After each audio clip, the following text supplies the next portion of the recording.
Perempuan lain. Perempuan beda. Perempuan sendirian disebut dengan mar'ah namanya. Dari kata muru'ah. Punya dua arti. Satu, sosok yang senang tampil dengan keindahan. Muru'ah. Jadi kalau laki-laki senang dengan kekuatan, sesuatu yang nampak kuat, latihannya silat, latihannya ini, itu. Perempuan tidak. Senang dengan keindahan. Anda mau berangkat ke kantor, ada sebagian tidak tersetrika, Anda biasa. Tapi kelihatan istri, papa ganti. Setrika dulu. Anda berangkat ke masjid pakai pakaian biasa saja. Perempuan ikut pengajian, seragam. Arisan, beda. Penampilan, lain. Bahkan kadang-kadang sebelum berangkat, nanya dulu kepada Anda untuk minta pendapat.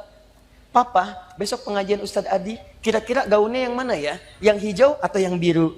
Oh. Kata Anda, hijau bagus mah. Ah, kayaknya biru deh. Oh.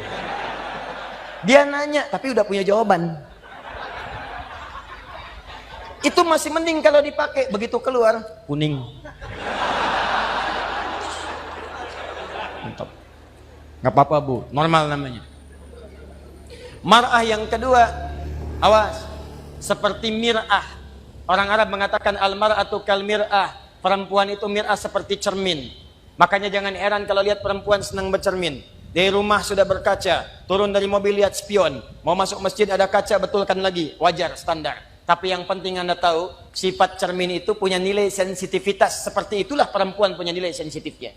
Misal, Anda punya cermin, Anda hancurkan, lempar dengan batu, pecah. Apakah bisa disusun lagi? Jangan salah, bisa. Cuma tidak mampu memantulkan bayangan yang sempurna. Sama persis dengan perempuan. Kalau dia terlukai, cepat memaafkan, tapi sulit melupakan apa yang dialami. Pasang status. Serius. Ada persoalan hari ini, rekening listrik 15 tahun yang lalu diungkit lagi. Bapak ini bagaimana sih? Yang itu aja nggak bisa. Tahu nggak Pak? Waktu 15 tahun lalu listrik mati. Bapak juga begini juga 15 tahun lalu. Tapi itulah keindahannya. Nanti gantian bu, tenang aja bu ya. Kita masih panjang. Itu kalau sendirian. Tapi kalau banyakan, laki-laki sama rijalun, perempuan mar'atun nisaun. Sampai turun surah An-Nisa. Surah yang keempat. Apa artinya nisa? Bukan. Bukan perempuan. Bukan wanita. Perempuan. Surah ibu-ibu, mama. Apa diantaranya yang paling penting? Ayat 34, paling kiri sebelah atas. Kenapa disebut dengan An-Nisa? Dari kata nasa diantaranya. Sifat yang mudah kemudian tersentuh dan mudah mencurahkan apa yang dirasakan. Suka cerita. Dan kadang-kadang yang diceritakan hal yang seharusnya tidak dibuka. Kata Allah, fasalihatu qanitatun hafizatun lil ghaibi bima hafizallah. Perempuan salihah itu taati Allah dengan menaati suami pada yang baik-baik. Yang kedua, jangan membuka aib keluarga pada orang lain setelah Allah menutupnya. Jadi kalau Anda tidak buka aib di rumah tangga, tugas laki-laki, tugas perempuan sama. Jangan buka aib. Sepanjang tidak dibuka, Allah tutup sampai dengan kiamat. Kata Nabi, ada kejadian malam hari, maka selesai, siang jangan terbuka. Ada kejadian siang hari, selesai, malam jangan terbuka. Allah akan tutup sampai kiamat. Tapi kalau ada aib rumah tangga terbuka, keluar. Maka kata Allah, jangan salahkan yang menyebarkan. Kamu sendiri yang salah. Saya sudah tutup, kenapa kamu buka? Bima hafizallah. Allah yang tutup, kalian yang buka. Nah ini kadang-kadang tidak sadar. Karena perempuan punya sifat berbagi, suka cerita. Sependiam apapun kalau sendirian, kadang-kadang kalau sudah bertemu temannya, kumpul cerita. Sifatnya pengajian, begitu kumpul bertemu dengan kawan, mulai bertanya, "Ukhti apa kabar?" "Baik." "Sehat?" "Sehat." "Suami bagaimana?" "Di situ masalahnya." "Masalah." "Ih, nggak nyangka ya?" "Nyangka." Kumpul, "Ada apa? Ada apa?" Yang satu misah. "Saya tidak mau lah." "Kenapa?" "Tidak, itu dosa. Jangan seperti yang itu ya. Itu tuh begini. Nah, sama. Itulah humazah. Sejak dulu sudah ada. Dari sejak zaman Nabi Yusuf. Nabi Yusuf itu anaknya Nabi Yakub. Nabi Yakub anaknya Nabi Ishak. Nabi Ishak anaknya Nabi Ibrahim. Dari Sayyidah Sarah. Dari sejak dulu sudah ada. Perempuan yang suka kumpul-kumpul, suaminya sibuk kerja ngumpulin harta, perempuannya kumpul-kumpul. Saking kumpulnya itu sibuk membicarakan orang lain. Ada yang ganteng dibicarain. Nabi Yusuf ganteng dibicarain. Iya ya, ganteng-ganteng Nabi ya. Iya, orang sekarang ganteng-ganteng serigala. Dulu ganteng-ganteng Nabi. Ngobrol, ada. Cuman buat ngobrol doang, duduk, datang ngobrol, minum, pulang lagi. Oh mazah. Jeng bagaimana bisnis suami? Begini. Ih kok cuman segitu ya? Kita mah kemarin dapatnya suami lumayan loh, 10 kali lipat dari yang kamu dapatkan. Cuman gitu doang. Humazah. Alladzi jama'a malahu wa addada. Yang suaminya sibuk cuman ngumpulin harta dunia saja. Nggak pernah mikir akhirat.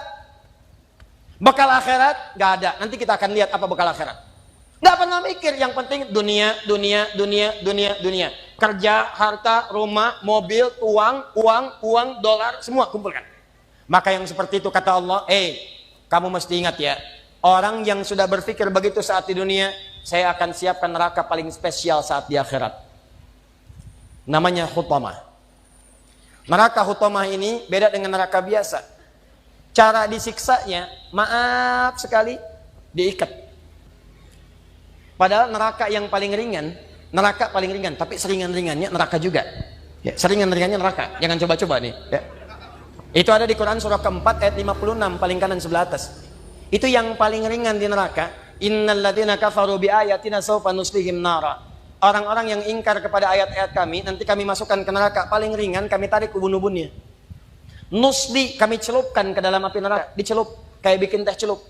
Teh celup itu kan naikkan, turunkan, naik, turun, naik, turun, naik. Jadi ada orang yang paling ringan masuk neraka, ditarik ubun-ubunnya, kemudian dimasukkan ke neraka, celupkan. Begitu dicelupkan, hancur semua, angkat lagi. Ya kullama nadijat juluduhum baddalnakum juludan ghairaha. Begitu hancur, diangkat sembuh lagi. Hancur, angkat sembuh lagi. Hancur, sembuh lagi. Sekali celup, 1 harinya 1000 tahun. 1 detiknya 48 hari. Kalau pengen coba, silakan aja. Tapi diinfokan supaya kita jauhi. Cuma ini nggak diikat, artinya apa? Begitu dicelupkan, dia merontak, masih bisa bergerak. Cuman tidak bisa mengelak. Tapi neraka yang ini, bagi ahli dunia yang nggak pernah mikir akhirat, dia tidak akan pernah bergerak sedikit pun. Karena Allah akan mengikatnya. Fi amadim mumaddadah. Jadi bukan begini, tapi diikat begini. Cara untuk menghukumnya, dibakar dari ujung kaki sampai otak yang paling dalam. Cara membakarnya, kalau mau diilustrasikan, dilas sampai matang dalamnya. Misal dari bawah bagian kaki, jempolnya dulu. Kalau jempolnya udah matang, baru sampingnya. Udah matang, naik lagi ke atas. Bayangkan, kalau dimasukkan keseluruhan, yang sakit langsung semuanya. Tapi yang ini tidak. Biar sakit dulu. Bukankah sakit di bawah kerasa ke semuanya? Sakit, terus sampai naik ke atas. Allati tattali'u 'alal afidah. Afidah jamak dari kata fuad. Fuad itu otak yang merencanakan. Nih, kata Allah seakan-akan ingin mengatakan, apa isi otakmu diisi saya bakar sampai ke dalam otakmu. Otakmu isinya apa sih? Orang sholat, kamu nggak sholat. Orang ngaji, kamu nggak ngaji. Orang puasa, kamu nggak puasa. Kerja lagi. Apa isi otakmu? Saya bakar sampai kedalaman yang paling dalam. Nih. Awas, hati-hati. Dan sifatnya muqsadah. Muqsadah itu sudah mengintai. Jadi kalau ada orang bercita-cita cuma dunia saja, itu nerakanya sudah ngintai. Nih dia teman saya nanti nih. Paham? Ini bagian yang pertama. Karena itu saya ingin ajak Anda semua, jangan cukupkan hidup kita visinya cuma sampai di sini. Contoh paling gampang ya, paling gampang. Kuliah hanya untuk dapat ijazah, itu dunia. Kuliah hanya untuk dapat kerja, dunia. Nikah hanya untuk bisa mengeluarkan hasrat seksual, dunia. Dapat handphone hanya untuk pasang status, dunia. Maaf, dapat pakaian hanya untuk tampil mewah gaya, itu dunia. Kalau Anda ingin siapkan sampai bekal yang terakhir, dan ini bagian akhir pembahasan kita, Ustadz, saya tahu saya akan meninggalkan dunia. Saya pengennya semua bekal saya bisa dibawa ke alam kubur sampai dengan ke akhirat. Bagaimana caranya? Bahkan kalau Anda berhasil menyiapkan cara ini, jangankan sampai ke akhirat, Anda meninggalkan dunia, langsung disambut langsung oleh Allah melalui nikmat-nikmat di alam kubur yang lebih banyak daripada nikmat dunia. Yang kalau Anda dapatkan nikmat di sini, ini belum ke akhirat. Anda punya bekal akhirat di alam kubur sudah dimuliakan. Dunianya ditinggalkan, tapi Allah berikan nikmat akhiratnya dan diberikan pendahuluan di alam kuburnya. Saking dahsyatnya, ada di antara mereka, kata Allah, yang kalau bisa, artinya nggak bisa. Kalau mereka mampu, mereka akan balik lagi kepada keluarga yang sedang nangis, yang sedang sedih. Kata mereka, kalian jangan nangis ya, jangan sedih, jangan takut. Kalau bisa, cepat ke sini. Di sini lebih enak daripada di situ. Silahkan lihat anak-anak Palestina. Sekali-kali perhatikanlah mereka. 4 tahun, 5 tahun, tiba-tiba ada yang wafat di antara mereka. Lihat wajahnya. Apakah ada wafat di antara mereka yang wajahnya sedih? Tidak. Senyum, bira. Perhatikan jika seseorang wafat, maka keluarganya, Allahu Akbar, ada yang memberikan manisan,